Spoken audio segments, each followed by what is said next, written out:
34e édition de la Coupe d'Afrique des Nations, plus que quelques heures, plus que quelques minutes, nous séparent de ce coup d'envoi. Ici en studio, j'ai avec moi deux experts, deux débatteurs qui vont rester avec moi tout au long de cette émission où nous parlerons exclusivement de la CAN. CAN Labo, c'est le laboratoire de la CAN. Justin Fuyon-Adandé, bonjour. Bonjour Nel Chabel Kofi. Vous allez m'accompagner durant cette émission et juste en face de vous, il y a Diani Benoukossou. Diani, bonjour.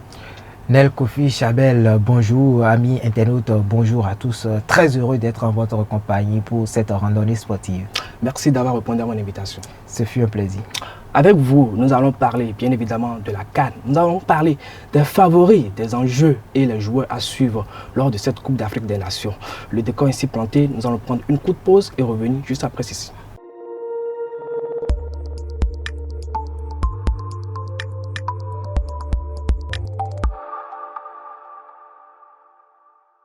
Nous voilà de retour, 34e édition de la Coupe d'Afrique des Nations.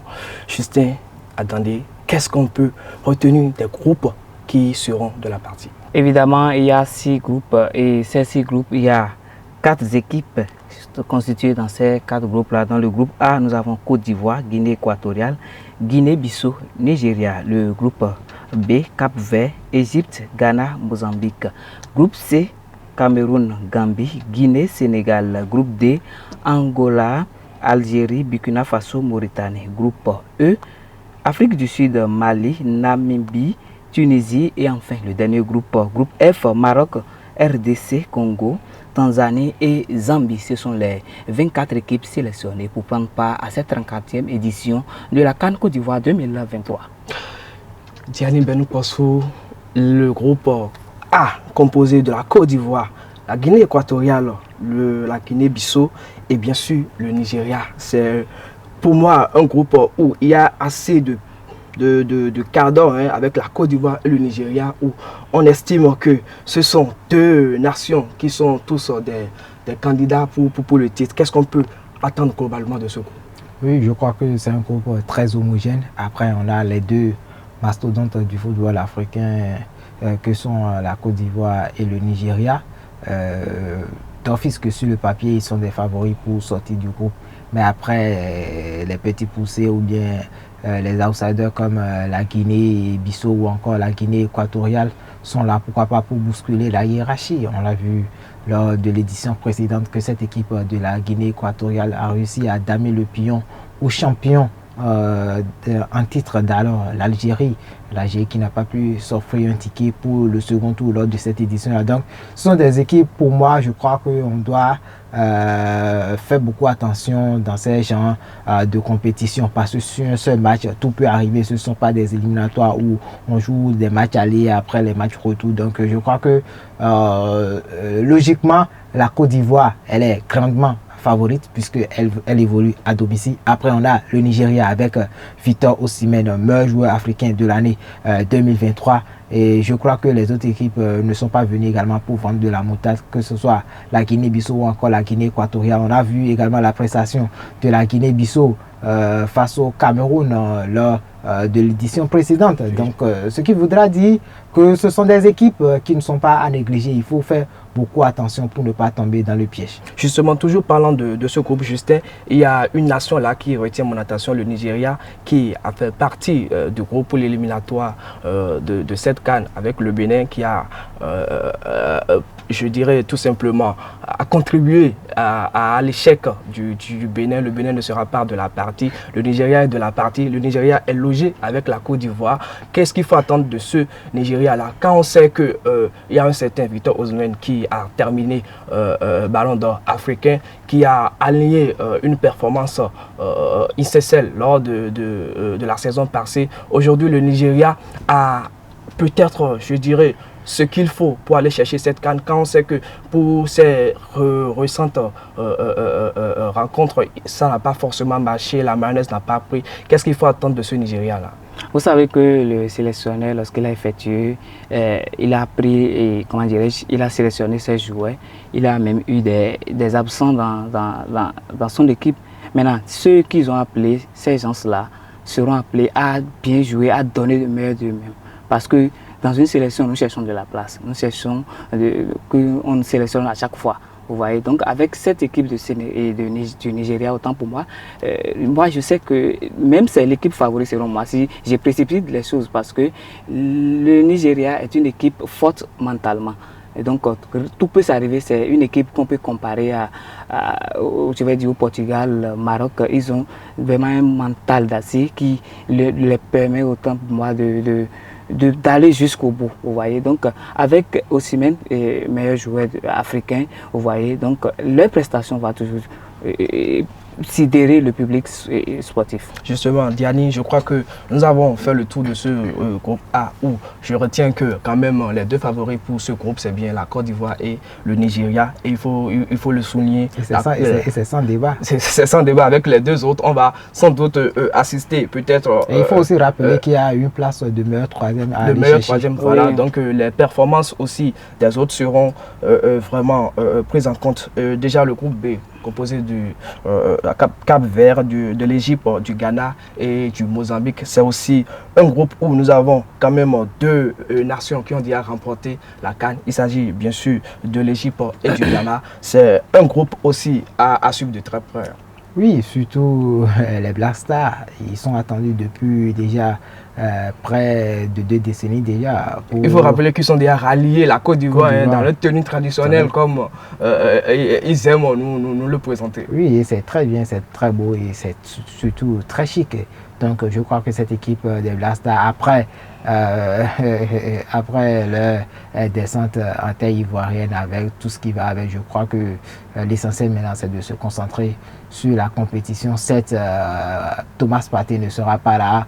Mohamed Kudus a ressenti quelques gênes, mais après il a repris avec le groupe. On l'a vu à l'entraînement.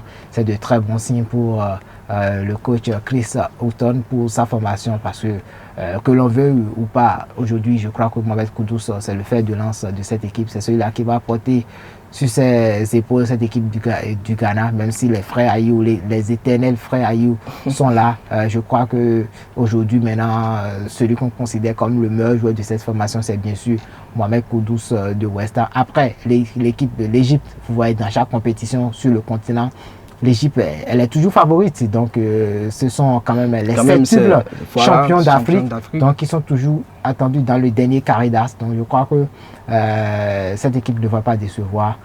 En 2019, la compétition organisée à domicile, l'Égypte est sortie par la petite porte en se faisant éliminer en 8e de finale par une équipe sud-africaine qui a terminé meilleur 3e. Je crois que c'est quand même une petite déception. Mais après, on a senti que l'édition qui a suivi, l'Égypte a fait mieux.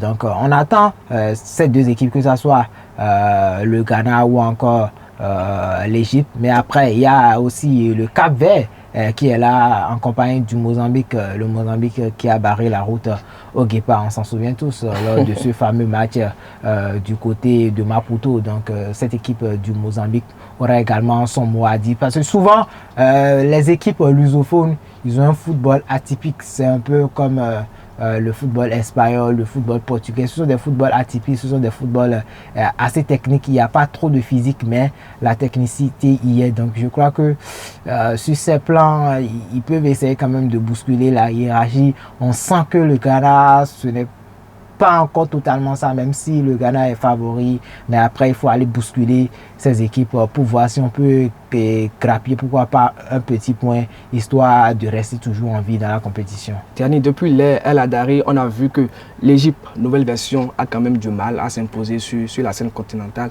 On a vu la désillusion en finale, surtout avec depuis la prise de l'équipe par je dirais Mohamed Salah comme le pion, le maître à jouer de cette équipe-là. Comme le capitaine. Le capitaine, quelqu'un qui quand même évolue très bien en Europe avec Liverpool, affiche de bonnes statistiques. Mais depuis, on dira tout simplement que Mohamed Salah a tout gagné en club, il a tout gagné. Il lui manque seulement une distinction avec sa nation. Aujourd'hui, c'est la 34e édition de la Coupe des Nations. L'âge évolue aussi de l'autre côté pour le Pharaon. Est-ce que on peut peut-être espérer voir le Pharaon, je veux parler bien sûr de Mohamed Salah, soulever enfin cette Coupe d'Afrique? Ah oui, je crois que c'est encore là que se trouve le piège.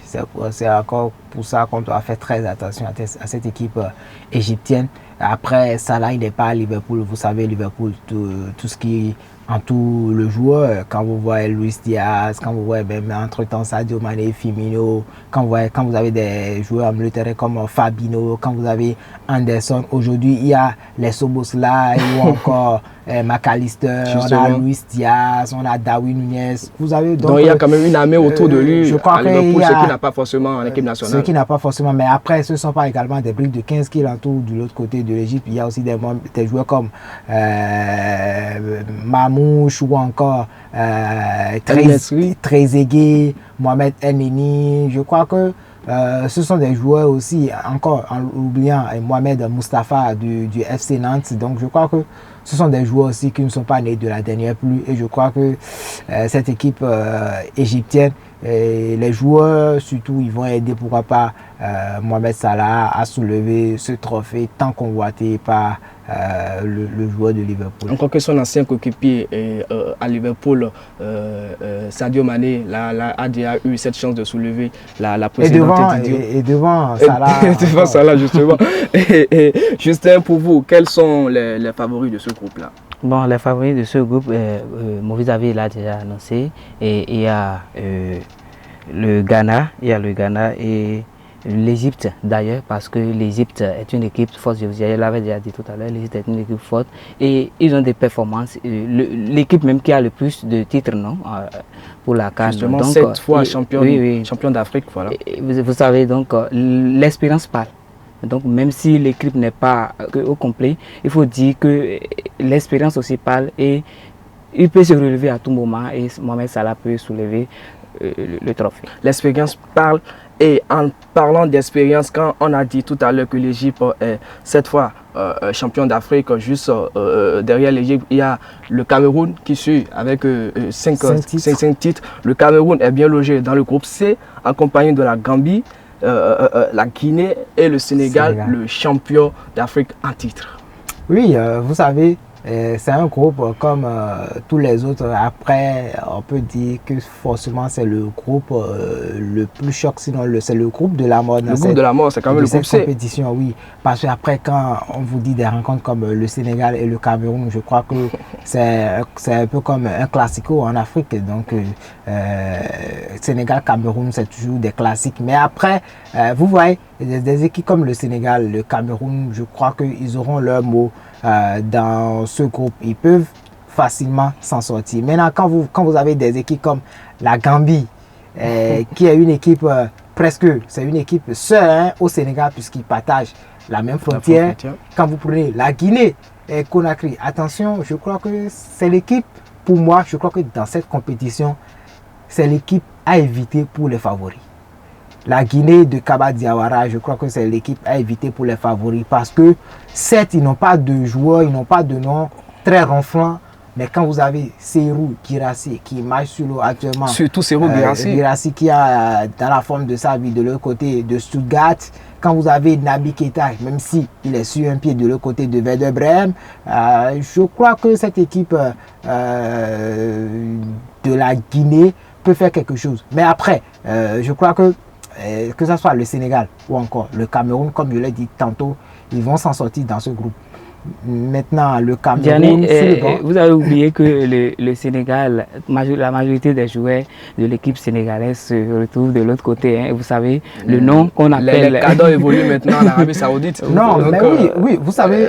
D'aucuns estiment que le Sénégal ne vient plus en Côte d'Ivoire. N'est plus Sénégal d'avant parce que... Oui, et je partage entièrement cet avis. Je l'ai dit, Sénégal va s'en sortir probablement dans ce groupe. Mais après, la suite, ça va être très compliqué. Est-ce que vous voyez le Sénégal conserver son titre?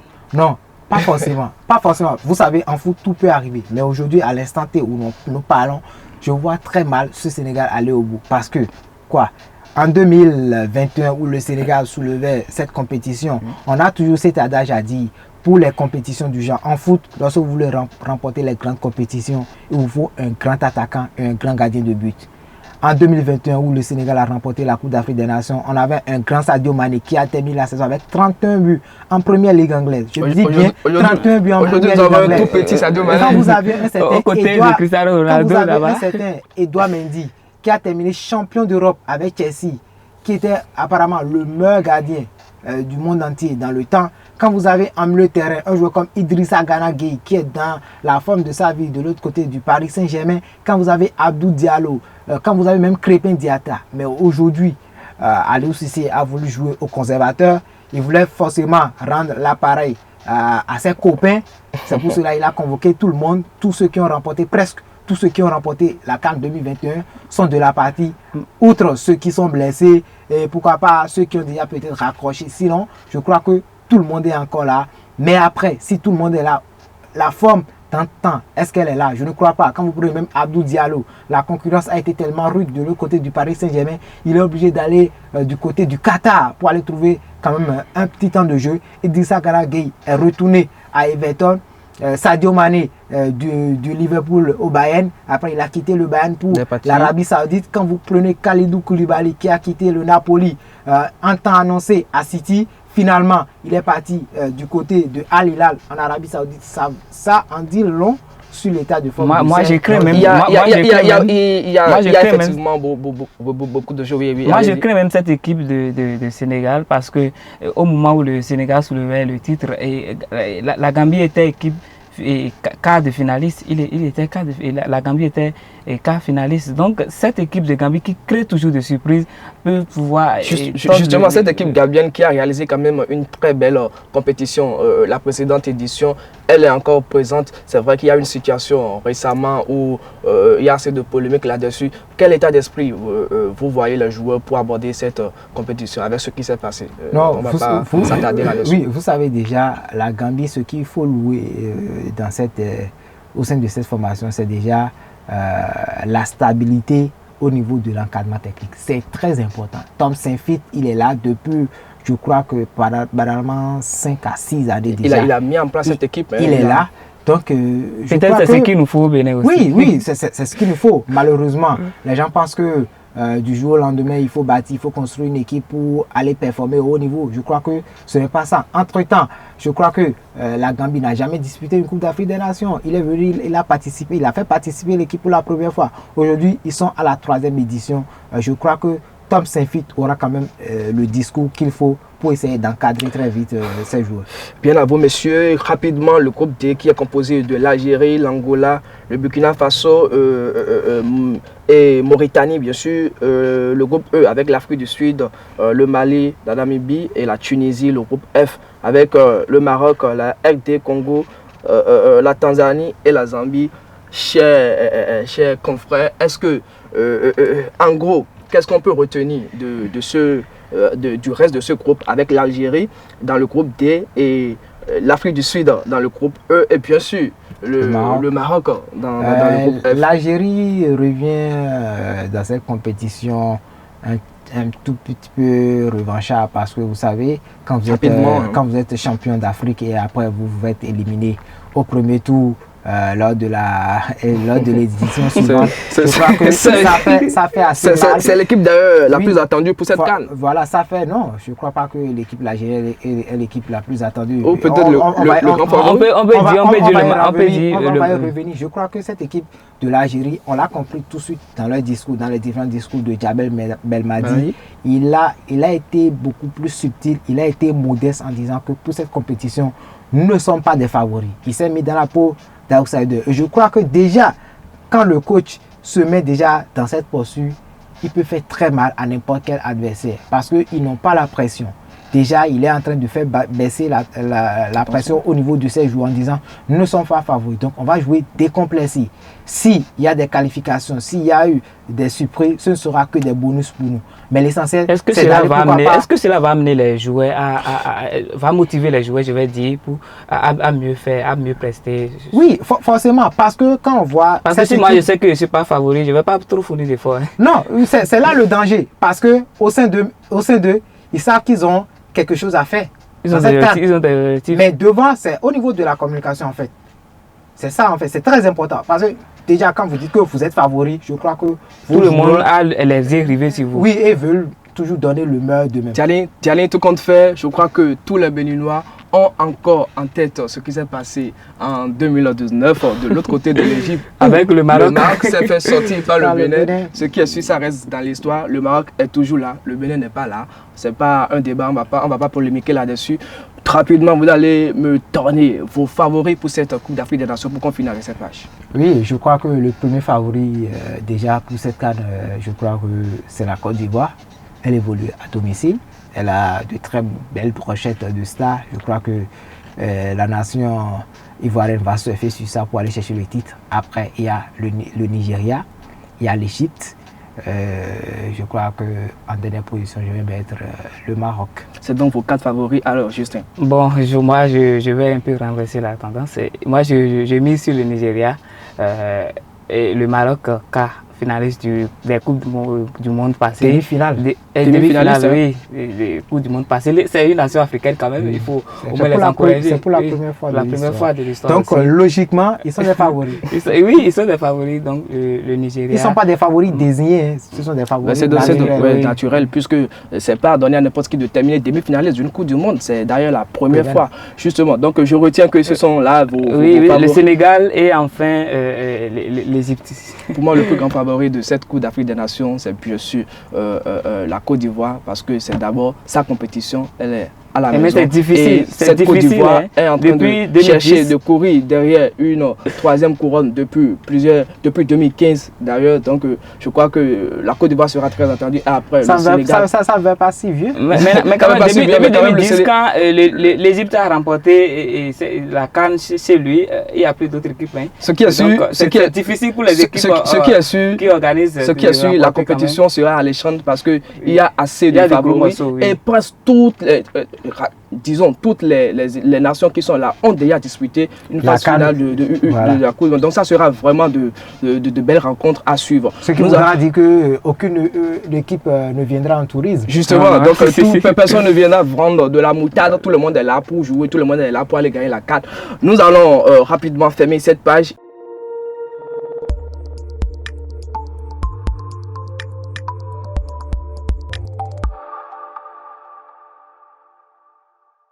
Nous voilà de retour. Je le disais tantôt, quelques heures nous séparent de cette Coupe d'Afrique des Nations et l'affiche qui va lancer cette compétition, c'est bien sûr la Côte d'Ivoire, pays hôte, qui va offrir son hospitalité à la Guinée-Bissau. Une rencontre qui sera suivie par le monde entier puisque c'est la grande fête du football africain. Tiani, qu'est-ce qu'il faut attendre de cette rencontre? Si on a déjà donné nos pronostics par ici en disant que la Côte d'Ivoire est la favorite, je crois que pour un favori de bien commencer une compétition, encore que l'équipe est chez elle, je crois qu'elle doit commencer naturellement par une victoire. Mais après, nous sommes en foot, en 90 minutes, tout peut se passer. Mais je vois très mal cette équipe de la Guinée venir à bout de cette équipe de la Côte d'Ivoire qui sera vraiment poussée par son public. Justin, la Côte d'Ivoire sans Wilfried Zaha, mais avec tous ces cadres comme Aller qui sera aussi présent. Qu'est-ce qu'il faut attendre de cette rencontre entre la Côte d'Ivoire et la Guinée? Cette rencontre inaugurale, moi je dirais simplement que ce serait la Côte d'Ivoire parce qu'elle a tous les moyens nécessaires. Donc, et c'est l'équipe haute de cette CAN, donc elle va remporter ce premier match. Et la Guinée, donc ce serait difficile pour eux quand même. Si mon avis compte, je crois que cette rencontre sera quand même la plus belle affiche que nous allons voir dans cette poule, puisque moi j'estime que la Guinée est un outsider, une équipe. Tu as oublié. Non, ça reste mon avis. Le Nigeria qui est mon meilleur favori. Et moi j'estime que quand même ces petites équipes qu'on n'attend pas forcément. Il ne faut pas oublier également certains Sénégal-Cameroun. Voilà, ce sont les grandes affiches. Merci à vous, chers internautes. Merci d'être restés avec nous du début jusqu'à la fin. Voilà, nous sommes à la fin de ce premier numéro de la CAN Labo. CAN Labo, c'est cette émission qui fait le tour d'horizon de la Coupe d'Afrique des Nations qui se passe de l'autre côté de la Côte d'Ivoire. Merci pour votre aimable attention. Merci d'être restés avec nous et prenez le rendez-vous le jeudi prochain pour un nouveau numéro.